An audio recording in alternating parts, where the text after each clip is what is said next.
আমি তো রাধানগর স্ট্যান্ডে গাড়ি পার্কিংয়ে রাখি দীর্ঘ 6-7 বছর ধরে সেটা গাড়ি কেনার পরে।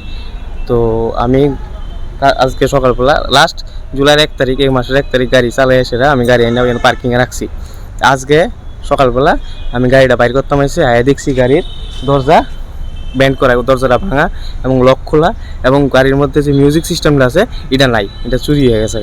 তারপরে আমি অথরিটিরে জানাইছি, অথরিটিরে ডাকাইছি, তারপরে পুলিশে ফোন করছি, পুলিশ আইসে আয়া দেখে টিকে গেছে। এখন অথরিটি আইলে অথরিটির লোক আমি কথা কমু যে আমার এটা ক্ষতিপূরণের ব্যাপারে কথা কইছি। কি টাইম মতন আইছিল? পুলিশে ফোন করার পরে সকালবেলা পুলিশে ফোন করছি আমি, ফোন করার পরে পুলিশ বিকালের দিকে আইসে, তারা কইছে তারা কি প্রোগ্রাম আছে এলিকে তারা লেডি চাইতে আইসে আইসে পুলিশ কি কইছে? পুলিশে দেখা গেছে যে পুলিশের কাজ পুলিশে করে গেছে, দেখা গেছে তদন্ত করবো। এখানে পার্কিং এর কোনো সিসিটিভি কি আছে? সিসি ক্যামেরা কোনো ফুটেজ আছে? না, এমন তো কিছু নাই, এমন তো কিছু দেখছিও না, এমন আমি এটা ঠিক কইতারি না। আমি দীর্ঘ 7 বছর ধরে গাড়ি রাখি না, এরকম কোনো সময় হয়েছে না। এই ফার্স্ট আমার লগে এরকম হয়েছে যে চুরি হয়েছে।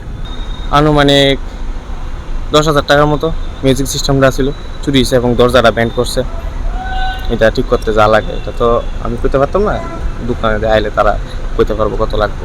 তো আমি আসার পর দেখলাম যে গাড়িটা ঠিকই, গাড়ির দরজাটা ফাঁকা ছিল, বলতে লক ছিল, কিন্তু ওটা টেনে এটাকে বাঁকিয়ে দরজাটাকে ভেতর হাত ঢুকিয়ে লক খোলার পর ওটা থেকে যে এলসিডি মেশিন ছিল, সাউন্ড সিস্টেমটা, ওটা কে বা কারা নিয়েছে সেটা আমি জানি না, কিন্তু এটা খুবই দুঃখজনক ব্যাপার।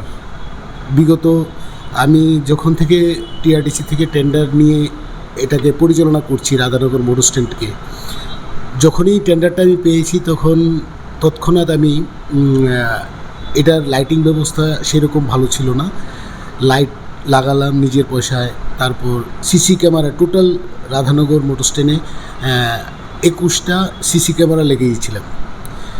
তো লাগানোর পর কোনো ধরনের আজ অবধি কোনো ধরনের সেরকম চুরির কোনো ঘটনা ঘটেনি।